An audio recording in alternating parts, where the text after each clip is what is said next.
आज ही Doubtnut app download करें। Doubtnut पर होगा अब आपके सभी मैथ्स, केमिस्ट्री, फिजिक्स और बायोलॉजी डाउट्स का सफाया। बस अपने क्वेश्चन की फोटो खींचो, उसे क्रॉप करो और तुरंत वीडियो सोल्यूशन पाओ। Download now. In this question we have given in a regular polygon of n sides, each corner is at a distance r from the center. Identical charges of magnitude q are placed at n-1 corner. The field at the center is, हमें बताना है field at the center is. अब question में क्या कह रहा है, हमारे पास एक रेगुलर पॉलीगन है n साइड का। क्या है हमारे पास? रेगुलर पॉलीगन है। रेगुलर पॉलीगन मतलब कि जिसकी जो साइड्स होती हैं इक्वल होती हैं। ठीक, अब इसमें जो कितनी साइड है क्वेश्चन में दिया है n साइड। ये हमारे पास रेगुलर पॉलीगन है जिसकी साइड्स हैं n। ठीक, अब क्वेश्चन में कहा जा रहा है कि each corner is at a distance r from the centre. और इस रेगुलर पॉलीगन की जो कॉर्नर थे, ईच कॉर्नर जो थे वहां से डिस्टेंस r था सेंटर का। रेगुलर पॉलीगन का जो सेंटर था वहां से लेकर के ईच कॉर्नर की डिस्टेंस कितनी थी? r थी, क्वेश्चन में दिया था। ठीक, identical charges of magnitude q are placed at n-1 corner. The field at the centre is. अब कोई भी अगर रेगुलर पॉलीगन होता है उसके पूरे कॉर्नर पे, अगर मान लेते हैं n रेगुलर साइड्स थी तो उसके n कॉर्नर होंगे। ठीक, अब इस n कॉर्नर पे अगर हमारे पास चार्ज रखे होते, इस n कॉर्नर पे अगर हमारे पास चार्ज रखे रहते पूरे n कॉर्नर पे, तो यहाँ पे सेंटर पे इलेक्ट्रिक फील्ड क्या हो जाता है हमारे पास? Always electric field at the centre क्या हो जाता है? जीरो।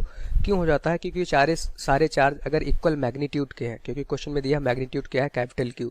अगर इक्वल मैग्नीट्यूड के हैं तो हमारा सेंटर पे सारे इलेक्ट्रिक फील्ड कैंसिल कर देते हैं। इलेक्ट्रिक फील्ड क्या हमारे पास? वेक्टर क्वांटिटी है, तो सारे चार्ज, और देखेंगे हमारा सेंटर से और चार्ज के बीच की डिस्टेंस भी क्या रहती है? r के बराबर रहती है। तो जो इलेक्ट्रिक फील्ड का मैग्नीट्यूड आता है वो हमारा बराबर रहता ही रहता है, और वेक्टर की वजह से जो डायरेक्शन होता है वो अपोजिट डायरेक्शन में होता है, और सारे जो इलेक्ट्रिक फील्ड होते हैं, नेट इलेक्ट्रिक फील्ड, एक दूसरे को कैंसिल कर देते हैं और सेंटर पे हमेशा इलेक्ट्रिक फील्ड जीरो हो जाती है। अगर हम मान लेते हैं n=4, अभी एक एग्जांपल ले लेते हैं n=4, तो अगर ये 4 साइड का कोई पॉलीगन होगा तो इक्वल साइड का, तो हमारे पास क्या हो जाएगा? वो स्क्वायर हो जाएगा। अगर इसके स्क्वायर के चारों कॉर्नर पे हमने चार्ज रख दिया कैपिटल Q, ठीक, इसके चारों कॉर्नर हो जाएंगे। चारों कॉर्नर पे अगर हमने क्या रखा? कैपिटल Q आवेज चार्ज रख दिया है। ठीक, तो इस कैपिटल Q चार्ज की वजह से अगर हम देखें सेंटर पे, अब इसका सेंटर यहाँ हो जाएगा, सेंटर से अगर सारे चार्जेस की डिस्टेंस इक्वल होगी तो जो होगा डिस्टेंस r हम मान लेते हैं। तो यहाँ पे देखेंगे सेंटर पे जो हमारा इलेक्ट्रिक फील्ड होगा इस प्लस Q चार्ज की वजह से इस डायरेक्शन में आएगा, इस प्लस Q चार्ज की वजह से इसके अपोजिट डायरेक्शन में ऊपर की तरफ जाएगा, इस प्लस Q चार्ज की वजह से हमारा इस ऊपर की तरफ जाएगा, और इस प्लस Q चार्ज की वजह से हमारा इलेक्ट्रिक फील्ड नीचे की तरफ जाएगा। तो ये इसको कैंसिल कर देगा, ये इसको कैंसिल कर देगा, तो सारे जो इलेक्ट्रिक फील्ड होंगे वो सेंटर पे एक दूसरे को कैंसिल कर देंगे और यहाँ पे इलेक्ट्रिक फील्ड हमारा हो जाएगा जीरो। ठीक, इसी तरह से अगर हमारे पास हेक्सागन होता, पेंटागन होता, कुछ भी होता, तो उसके सेंटर पे अगर सारे कॉर्नर्स पे प्लस Q चार्ज रखे हैं इक्वल डिस्टेंस पे सेंटर से, तो वहाँ पे इलेक्ट्रिक फील्ड ऑलवेज जीरो हो जाती। कब? जब उसके कॉर्नर पे n चार्ज रखे रहते। पर यहाँ क्वेश्चन में दिया है कि कॉर्नर पे हमारे पास क्या है? n-1 चार्जेस है। मतलब कि अगर यही हम स्क्वायर की बात करें तो अगर इस तरह से हमारे पास स्क्वायर था, अभी हम इनकी वैल्यू 4 ले लेते हैं क्योंकि स्क्वायर भी हमारा क्या है? एक रेगुलर पॉलीगन है। ठीक, तो यहाँ से एग्जांपल से आपको ज़्यादा समझ में आएगा। अब कह रहा है कि इसके 3 कॉर्नर पे n=4 था, तो देखेंगे n-1 कॉर्नर पे हमारे पास क्या रखा है? n-1 कॉर्नर पे हमारे पास चार्ज रखा है, n-1 हो जाएगा हमारे पास 3। तो इसके 3 कॉर्नर पे हमारे पास प्लस Q चार्ज रखा हुआ है। ठीक, और यह हमारा क्या है? सेंटर पॉइंट है। क्वेश्चन में दिया है कि सेंटर पॉइंट से चार्जेस के बीच की डिस्टेंस क्या है? r के बराबर है। ठीक, ये इक्वल डिस्टेंस है सारे चार्जेस से सेंटर का। अब क्वेश्चन में कहा जा रहा है कि इलेक्ट्रिक फील्ड बताइए सेंटर पे, तो देखेंगे हमारे पास यहाँ पे ये कॉर्नर पे हमारे पास कोई चार्ज नहीं है। तो यहाँ से हमने देखा अगर चारों कॉर्नर पे चार्ज थे तो इलेक्ट्रिक फील्ड हमारा कैंसिल हो जा रहा था एक दूसरे से, क्योंकि इलेक्ट्रिक फील्ड वेक्टर क्वांटिटी है।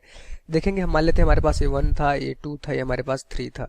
यहाँ पे सब पे प्लस Q चार्ज रखे हुए हैं, ये हमारा प्लस Q चार्ज था, ये भी हमारा प्लस Q चार्ज था। तो इस चार्ज की वजह से 1 पॉइंट की जो चार्ज था उस चार्ज की वजह से अगर हम सेंटर पे इलेक्ट्रिक फील्ड देखेंगे तो हमारा इससे दूर बाहर की तरफ होगा। ठीक, इस तरह से देखेंगे पॉइंट 3 पे हमारे पास जो चार्ज था प्लस Q, उसकी वजह से सेंटर पे इलेक्ट्रिक फील्ड देखेंगे तो भी हमारा ऊपर की तरफ होगा। ठीक, और इलेक्ट्रिक फील्ड का जो वैल्यू हो जाएगी E= हो जाएगी हमारे पास E1 E3 क्या होता है हमारे पास? K charge Q upon charge से पॉइंट के बीच की डिस्टेंस का स्क्वायर r²। चूंकि r सबके केस में इक्वल है, इस पॉइंट से सेंटर के बीच की डिस्टेंस इक्वल है तो इलेक्ट्रिक फील्ड हमारा इक्वल हो जाएगा क्योंकि चार्ज भी इक्वल है। तो मैग्नीट्यूड तो बराबर आएगा E1 E3 का KQ अपॉन r², और दोनों एक दूसरे के अपोजिट डायरेक्शन में है। इस तरह से एक हमारा इस डायरेक्शन में था, एक हमारा इस डायरेक्शन में था, इक्वल मैग्नीट्यूड था। तो रिजल्टेंट देखेंगे दोनों एक दूसरे को कैंसिल कर देंगे और ई रिजल्टेंट हमारे पास क्या हो जाएगा? जीरो आ जाएगा। तो ये दोनों इलेक्ट्रिक फील्ड 1 और 3 एक दूसरे को कैंसिल आउट कर देंगे और यहाँ पे हमारा इलेक्ट्रिक फील्ड इन दोनों की वजह से हो जाएगा 0। पर अगर देखेंगे हमारे पास जो पॉइंट 2 था, इस पे जो चार्ज रखा था +q, इसकी वजह से इलेक्ट्रिक फील्ड हमारा बाहर की तरफ आएगी, ठीक इस डायरेक्शन में E2 की वैल्यू आ जाएगी। अच्छा, E2 का मैग्नीट्यूड हमारे पास क्या हो जाएगा, KQ upon R, KQ upon distance क्या है R²। मैग्नीट्यूड तो अभी भी इक्वल है, ठीक, पर यहाँ से देखेंगे ये डिस्टेंस हमने स्मॉल r मान रखा था, यहाँ पे स्मॉल कैपिटल R की जगह पे आप स्मॉल r इसको रख सकते हैं। पर यहाँ पे देखेंगे जो इस चार्ज था, इस पे कोई भी चार्ज नहीं था, जो हमारा चौथा कॉर्नर था इस पे कोई भी चार्ज नहीं था, तो इसकी वजह से पीछे की तरफ हमारे पास इलेक्ट्रिक फील्ड नहीं होगा। तो रिजल्टेंट इलेक्ट्रिक फील्ड सेंटर की तरफ हमारे पास आ जाएगा चार्ज 2 की वजह से, और उसकी इस डायरेक्शन में आ जाएगा, और उसकी वैल्यू हो जाएगी हमारे पास E2 = KQ अपॉन R²। तो जो हमारा एक कॉर्नर खाली था उसके अपोजिट डायरेक्शन में जो चार्ज होगा, जो कॉर्नर हमारा खाली था जिसमें कोई भी चार्ज नहीं था, उसके अपोजिट डायरेक्शन में जो चार्ज होगा उसकी वजह से इलेक्ट्रिक फील्ड आएगी और उसकी वैल्यू हो जाएगी KQ अपॉन R²। अगर हम हेक्सागन की बात कर लेते, कुछ भी बात कर ले, रेगुलर पॉलीगन होना चाहिए, मतलब उसकी साइड्स इक्वल होनी चाहिए। तो यहाँ से देखेंगे अगर ये हेक्सागन होता तो इसके सेंटर पे अगर हम इलेक्ट्रिक फील्ड की बात करते, इसके 5 कॉर्नर पे हम चार्ज रखते, क्योंकि n-1 होगा, ठीक, यहाँ पे रखते, यहाँ पे रखते, यहाँ पे रख देते, यहाँ पे रख देते और यहाँ पे रख देते, ठीक। तो जो हमारा खाली चार्ज था, जो हमारा कॉर्नर खाली था, उसके अपोजिट जो चार्ज होगा उस चार्ज की वजह से सेंटर पे इलेक्ट्रिक फील्ड आएगी। और अगर हम चार्ज से इसकी डिस्टेंस मान लेते r, तो वैल्यू हो जाती है हमारे पास KQ अपॉन R², ठीक।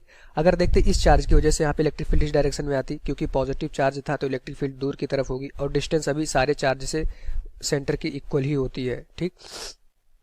इस तरह से इस चार्ज की वजह से देखते तो इलेक्ट्रिक फील्ड हमारा इस डायरेक्शन में आता, तो दोनों एक दूसरे को फिर से कैंसिल कर देते। इस चार्ज की वजह से देखते तो इलेक्ट्रिक फील्ड हमारा इस डायरेक्शन में आता, और इस चार्ज की वजह से अगर देखते तो इलेक्ट्रिक फील्ड हमारा इस डायरेक्शन की वजह आता, तो ये दोनों फिर से एक दूसरे को कैंसिल कर देते, और नेट इलेक्ट्रिक फील्ड जो हमें मिलती, जो जिस कॉर्नर पे हमारे पास चार्ज नहीं था उसके अपोजिट चार्ज वाले, ठीक। तो यहाँ पे ये हमारा क्या था, इस चार्ज की वजह से हमारा नेट इलेक्ट्रिक फील्ड मिलती, और ये चार्ज हमारा कहाँ है, जो हमारा कॉर्नर जिस पे चार्ज नहीं था उसके अपोजिट वाले कॉर्नर पे जो चार्ज होगा उसकी वजह से हमें इलेक्ट्रिक फील्ड मिलेगी सेंटर पे, और उसकी वैल्यू हो जाएगी KQ अपॉन R²। तो हमेशा याद रखिएगा, अगर उसकी कोई भी रेगुलर पॉलीगन है n साइड्स का, ठीक, तो उसके n कॉर्नर पे अगर चार्ज रखते हैं तो सेंटर पे इलेक्ट्रिक फील्ड ऑलवेज 0 होती है। अगर n-1 कॉर्नर पे चार्ज रखते हैं तो एक कॉर्नर ऐसा होगा जिसपे चार्ज नहीं आएगा, उसके अपोजिट कॉर्नर पे जो चार्ज होगा उसकी वजह से इलेक्ट्रिक फील्ड आएगी, और उसकी वैल्यू हो जाएगी KQ अपॉन R², ठीक। हमने यहाँ पे देखा जो चौथा कॉर्नर था इस पे चार्ज नहीं था, तो इसके अपोजिट वाले कॉर्नर पे हमारे पास +Q चार्ज था, जिसकी वजह से इलेक्ट्रिक फील्ड हमारी आई और वो हमारा E2 हो गया। तो उसका मैग्नीट्यूड कितना है, KQ अपॉन R²। तो यहाँ से अगर ऑप्शन 1 देखें इस क्वेश्चन का, राइट आंसर हो जाएगा KQ upon R²। Magnetic field होगा सेंटर पे। Thank you. क्लास 6 से 12 से लेके नीट, IIT, JEE मेंस और एडवांस के लेवल तक 10 मिलियन से ज्यादा स्टूडेंट्स का भरोसा।